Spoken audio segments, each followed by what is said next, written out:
The overall goal of this procedure is to identify behavioral defects in zebrafish larvae after treatment with toxicants or pharmaceuticals.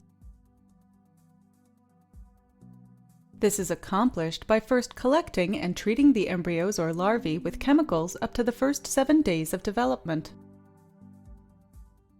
The second step is to make agarose swimming lanes using specially designed molds.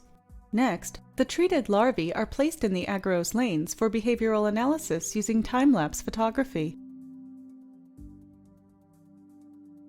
The final step is to import the images into ImageJ and use a specific macro written in-house in order to gather XY coordinate data of the larvae in the lanes. Ultimately, the high-throughput behavioral assay is used to find differences in avoidance and thigmotaxis behavior as well as in swim speed and rest between the treatment groups.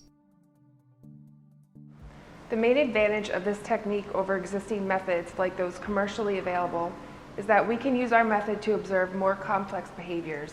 It is also inexpensive to build and easy to set up. This method can help answer key questions in the field of behavioral neuroscience, such as how toxicants affect brain development and behavior during early embryonic exposure. It can also provide insight into subtle brain defects in humans, which cannot be found by other current toxicity screens. Generally, individuals new to this method will struggle because catching the larvae can be difficult.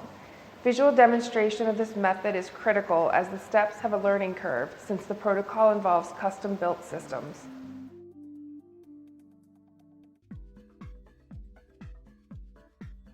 To begin this procedure, insert glass Pyrex dishes with fake grass made from green yarn into the tanks at dawn. Leave the dishes in the tanks for 2 hours.